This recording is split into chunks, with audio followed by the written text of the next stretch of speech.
Aujourd'hui, je vais vous aider à choisir votre MacBook. Que vous n'en ayez pas et que vous décidiez de vouloir partir sur Mac, ce que je comprends parfaitement, ou alors vous en avez déjà et il est temps de le renouveler et vous vous posez la question de savoir quel MacBook acheter. MacBook Air, MacBook Pro, quelle configuration entre les deux et surtout par quel canal de vente, où l'acheter pour trouver la meilleure affaire, le meilleur prix et d'avoir derrière les meilleures garanties. Alors je vais vous aider, je vais vous expliquer tout ça pour vous permettre de trouver votre MacBook au meilleur prix. Mais avant toute chose, aujourd'hui c'est une vidéo qui est réalisée en partenariat avec Intego pour protéger votre Mac contre toutes les attaques extérieures. Je ne sais pas si vous connaissez Intego, mais c'est une entreprise qui existe depuis 1997, ça fait un petit moment, et qui protège les Macs. C'est une des entreprises leaders dans la protection de Mac, et aujourd'hui je vous parle de la solution Intego Mac Premium Bundle X9. Le nom est un petit peu accouché dehors, mais la solution est intéressante, qui vous propose pas moins de 5 outils pour venir sécuriser votre Mac, pour vous protéger de différentes manières. Vous allez trouver notamment Virus Barrière, qui est un des meilleurs antivirus sous Mac, qui va vous protéger contre beaucoup de adware, malware, spyware, ça fait beaucoup de noms en ware. Dans l'idée, ce qu'il faut savoir, c'est que ça va venir vous protéger contre tous les virus que vous allez pouvoir retrouver de façon un peu globale sur Mac,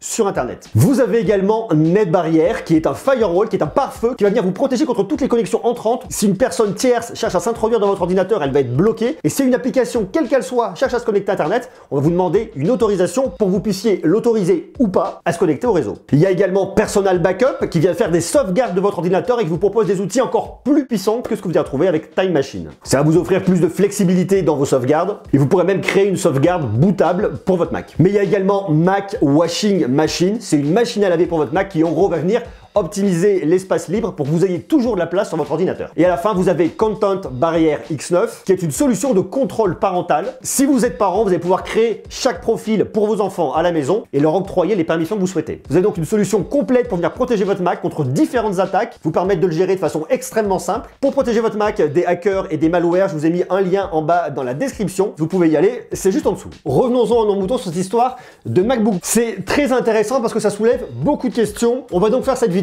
en 3 parties. Tout est noté ici, noir sur blanc. Je vais vous détailler, vous allez voir, c'est très simple. La première partie, c'est savoir quels sont vos usages, quels sont vos besoins. Donc, quelle typologie de MacBook est fait pour vous? MacBook Air, MacBook Pro. On va vraiment définir ça par rapport à vos usages actuels, mais également par rapport à vos usages futurs. Le deuxième point, c'est quelle configuration choisir sur l'une ou l'autre des machines. On va tous détailler. Et pour ça, regardez, je vous ai fait un petit truc là. J'ai fait un espèce de tableau sur lequel j'ai tout noté. On va se regarder ça dans quelques instants et vous allez voir, c'est cool. Il y a plein de choses à dire. Et la troisième question, c'est la partie de l'achat. Est-ce que vous allez acheter un produit neuf, un produit d'occasion, reconditionné, à quel endroit et potentiellement à quel tarif? Et à la fin de cette vidéo, vous devriez savoir quel MacBook acheter. On va tout de suite commencer par la partie des besoins et des usages. Puisque si on veut acheter une machine, c'est pour en faire quelque chose. Avoir une machine avec beaucoup de performance et des grosses specs, un gros disque dur, ça ne vous servira globalement pas forcément à grand chose. Ça fait pas partie de vos besoins actuels et potentiellement des besoins futurs que vous pourriez avoir. Parce que si vous achetez un MacBook, vous vous dites que vous allez garder entre 5 à 10 ans, en fonction de vous, de vos besoins, mais également en fonction de la durée de vie de la machine. On s'inscrit à peu près dans cette durée-là. Donc aujourd'hui, posez-vous la question, quels sont vos besoins? Pour moi, je vois 2 grandes familles de besoins. La première famille de besoins, c'est plus de la bureautique, aller sur Internet, relever des mails, prise de notes pour des étudiants. Vous avez besoin de performance, mais vous n'avez pas besoin de trop de performance. Vous avez besoin d'une belle machine qui fonctionnera bien, mais vous n'avez pas besoin d'une foudre de guerre puisque vous n'avez pas des applications qui sont extrêmement gourmandes. Pour ce produit-là, je vous conseillerais réellement d'aller sur un MacBook Air. Si maintenant, vous en avez un usage professionnel, c'est-à-dire que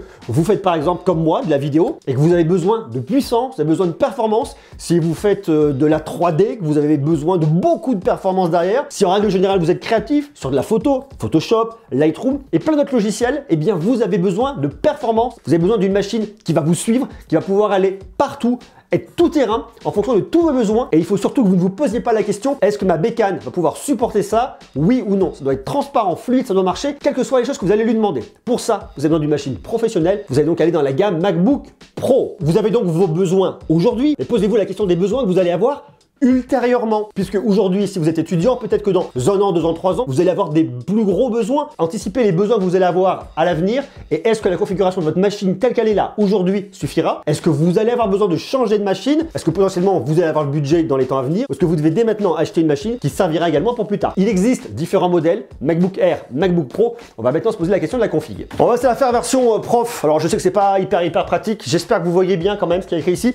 C'est pas le cas, je vais vous le récapituler. Ici on est sur le MacBook Air Air de 2020, MacBook Air version un peu classique, MacBook Pro 13 pouces, MacBook Pro 15 pouces, MacBook Pro 16 pouces. Devant, ma belle Ducati. Comme ça, on est plutôt bien équipé. Ouais, c'est un peu compliqué de la sortir, là, il y a un confinement faisant. Ceci étant dit, on va voir plusieurs points. Le premier point ici, c'est la version du processeur. On va parler de la RAM, on va parler du stockage et on va parler du tarif. Ok, c'est pas hyper pratique, j'ai pas beaucoup de place, mais je vais quand même essayer de vous le faire comme ça. Qu'est-ce qu'il faut savoir sur le MacBook Air 2020? C'est qu'Apple vous apporte ce qu'ils savent faire de mieux sur leur MacBook Air par rapport à ce que vous aviez à l'autre MacBook Air qui est sur le côté là et qui n'est pas le MacBook Air 2020. Dans tous les cas, sur tous les produits que je vous présente, vous avez des écrans Retina True Tone. Ça, c'est acté, c'est de base. Ici, au niveau du MacBook Air 2020, sur la partie processeur, vous avez trois possibilités. i3 que vous allez trouver à 1199 €. Si vous voulez un i5, il faut rajouter 50 €. Et si vous voulez un i7, il faut rajouter 130 €. Je vous conseille, dès le départ, de partir minimum sur un i5. Vous avez 4 cœurs et non pas 2 cœurs. Pour moi, c'est le strict minimum. Si vous pouvez monter au i7 pour gagner un petit peu en vitesse de calcul. Au niveau de la RAM, vous avez soit 8, soit 16 Go de RAM. Ici, la RAM, c'est la LPDDR4X. On le retient par rapport à l'autre modèle de MacBook Air. Ici, en stockage, vous avez soit 256 Go, 512, 1 Tera ou 2 Tera. Et vous commencez au tarif de 1199 €. Sur le MacBook Air 2020, vous avez bien sûr des options. Le tarif que je vous annonce ici à 1199 €, c'est sur une version 8 Go de RAM, 256 Go de stockage. Si vous voulez passer sur le 16 Go de RAM, il faut rajouter 250 €. Et si vous montez en stockage, 512 plus 250, 1 Tera plus 500, 2 Tera plus 1000. Déjà sur une config de base pour de la bureautique à 1199 € en 256 Go de stockage et 8 Go de RAM. Pour de la bureautique, que de la bureautique, ça ira. Sur le MacBook Air de 2020, vous avez Touch ID, vous n'avez pas de Touch Bar, mais surtout vous avez un point essentiel et qui est pour moi un des arguments les plus importants pour cette machine-là, c'est que vous avez le Magic Keyboard. Je ne sais pas si vous connaissiez un petit peu les anciens produits d'Apple, eh bien Apple a souvent été critiqué sur ses produits les dernières années parce que le clavier papillon n'était pas extraordinaire. Ils ont vraiment tout corrigé et amélioré sur leur dernier modèle en intégrant le Magic Keyboard qui marche vraiment bien, que ce soit sur le MacBook Air de 2020 ou sur le MacBook Pro 16 pouces. Et ça, croyez-moi, c'est vraiment important, surtout si vous avez eu des galères avec le clavier papillon. Vous savez de quoi je parle. Après, si question tarif, ça coince pour aller sur le MacBook Air 2020. Vous avez toujours le MacBook Air de génération précédente. Alors attention ici, la RAM ira un peu moins vite. Vous avez de la LPDDR3 et non pas de la LPDDR4X. Vous avez une première config à 128 Go de stockage que je vous déconseille complètement parce qu'avec 128 Go de stockage, eh bien vous n'allez pas pouvoir mettre grand chose dedans puisque votre OS prend de la place et tout le reste, les applications, je vous le déconseille. Vous n'allez rien pouvoir stocker et vous allez galérer très rapidement. Pour moi, le grand minimum et le grand minimum, c'est 256 Go de stockage. Et si vous pouvez monter jusqu'à 512, ça c'est vraiment bien. Donc si vous voulez un MacBook destiné bureautique et que vous n'avez pas besoin de beaucoup de performance, le MacBook Air de 2020 est très bien. Maintenant, on va se parler du MacBook Pro 13 pouces. Vous avez deux configs, i5, i7. Pour avoir le i7, il faut rajouter 375 €. Vous avez 8 ou 16 Go de RAM. Pour monter à 16 Go de RAM, il faut rajouter 250 €. Alors, stockage, vous commencez par 128, mais vraiment, je vous le déconseille. 256, il faut rajouter 250 €. 512, il faut rajouter 500 €. 1 Tera, il faut rajouter 750. Et 2 Tera, il faut rajouter 1250. Et alors, regardez les configs au niveau des tarifs. Sur les deux premières, vous avez 2 ports sur Thunderbolt 3. Sur le troisième, vous avez 4 ports sur Thunderbolt 3. La première, 1499, c'est un i5 8 plus 128. 128, c'est vraiment trop petit. Pour moi, il faut regarder au minimum la deuxième. 1749, c'est un i5 8 plus 256. Et ensuite, vous avez un i5 à 1999 € avec 4 ports. Moi, c'est pas ce que je vous conseille. Surtout qu'ici, vous avez de la RAM, c'est de la LPDDR3. Vous avez des Intel Core de 8e génération. Moi, ce que je vous conseille, c'est d'aller sur le MacBook Air 2020 où vous avez des Intel Core de 10e génération. Et là, c'est de la LPDDR4X. Vous allez avoir une RAM qui va fonctionner beaucoup plus vite. Vous avez des processeurs plus récents. Pour avoir un i5, vous montez, vous rajoutez 50 €. Vous êtes à 1250 €. 8 plus 256, tandis que là, à 1500 €, vous êtes sur un i5 8 plus 128. Pour moi, le MacBook Pro 13 pouces, c'est un produit qui commence quand même vraiment à vieillir. Je vous conseille vraiment d'aller sur le MacBook Air 2020 Magic Keyboard. Même si on a le nom professionnel pour un 13 pouces, je vous conseille vraiment le MacBook Air. Vous le boostez et en termes de performance, ça fera parfaitement l'affaire. Maintenant, on se pose la question des modèles 15 et 16 pouces. Si vous voulez vraiment de la machine professionnelle, si vous avez vraiment des besoins de performance, vous voulez un grand écran de 15 ou 16 pouces, si vous avez besoin d'une machine endurante, une machine qui va pouvoir répondre à tout ce que vous allez lui demander, là, on se penche vraiment sur ce qu'Apple nous propose de mieux. Mais quel produit choisir entre le MacBook Pro 15 pouces et le MacBook Pro 16 pouces? Déjà, il faut savoir que de base, le MacBook Pro 16 pouces est présenté au même tarif que le MacBook Pro 15 pouces. Donc, si vous devez choisir du neuf, allez sur le MacBook Pro 16 pouces. De toute façon, sur le site d'Apple,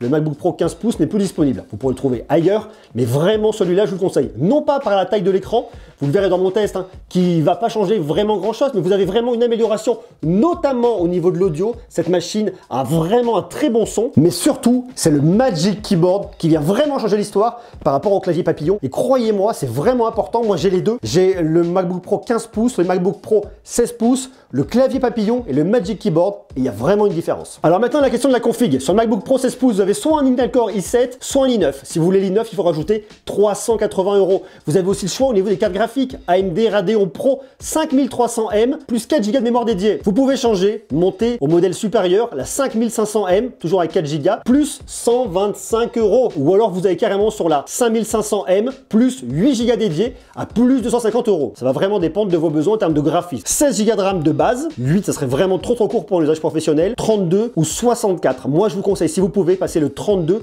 à plus 500 €. C'est un budget, c'est un modèle professionnel. Il ne faut pas hésiter à augmenter sa config pour penser vraiment à l'avenir. 512 de stockage de base, c'est beaucoup trop court, notamment si vous faites de la vidéo. Partez sur un grand minimum d'1 Tera. 2 Tera pourquoi pas, 4 suite, il faut vraiment avoir des besoins. Tout de suite le tarif s'envole. La config de base, il commence à 2699 € avec un Intel Core i7, 16 Go de RAM, 512 Go de stockage. Moi, ce que je vous conseille, c'est de partir là-dessus à 3829, grand minimum, avec un i9, 32 Go de RAM et 1 Tera de stockage. Parce qu'on est toujours dans la même réflexion, pensez à l'avenir, pensez à vos usages de demain.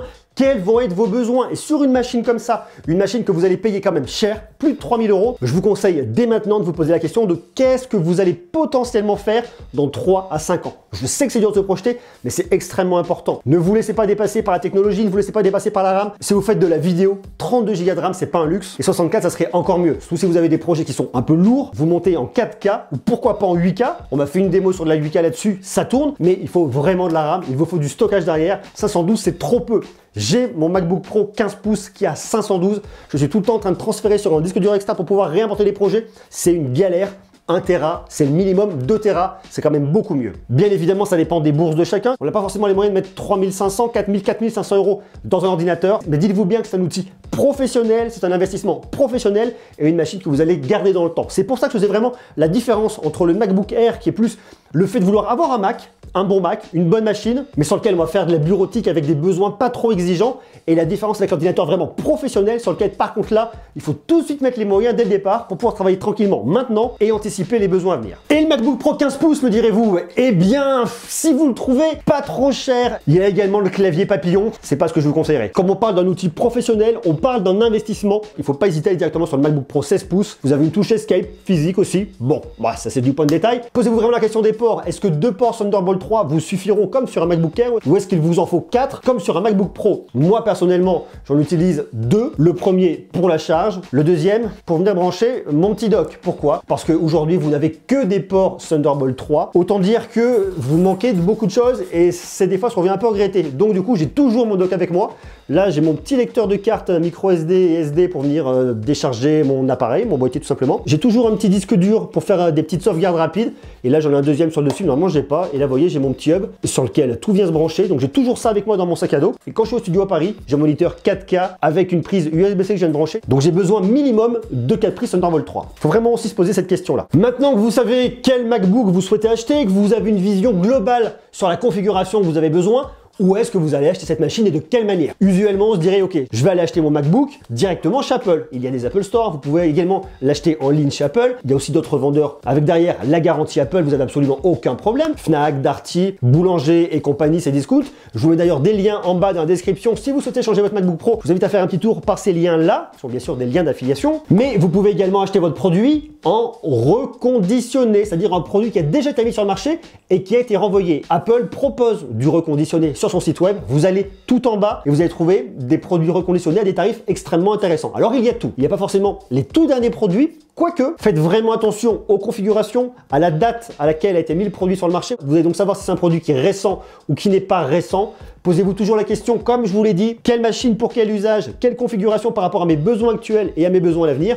Et voyez s'il y a un tarif qui pourrait vous convenir via le refurb. Sachez que si vous achetez un refurb, notamment sur le site d'Apple, vous bénéficiez quand même de 2 ans de garantie, 1 an de garantie Apple. Et la deuxième année de garantie, c'est la garantie européenne. Donc vous êtes couvert. J'espère que cette vidéo vous aura aidé à y voir un peu plus clair sur la méthode, en tout cas qui me semble être la la mienne. C'est comme ça que je fonctionne pour savoir quel MacBook acheter et quel produit acheter en règle générale. J'applique toujours cette méthode. Mes usages, la config et ensuite où l'acheter au meilleur prix et par rapport à mes besoins. Quel MacBook vous souhaitez acheter? Vous pouvez le marquer en bas en commentaire. Et est-ce que cette vidéo vous aura aidé? Vous pouvez tout me marquer en bas. Et si vous avez des besoins, des envies et des idées, allez-y, c'est pareil, vous pouvez le marquer en bas. Sur ce, je vous embrasse. Rendez-vous dès demain pour continuer à parler de tech. Allez, des bisous. À demain. Ciao.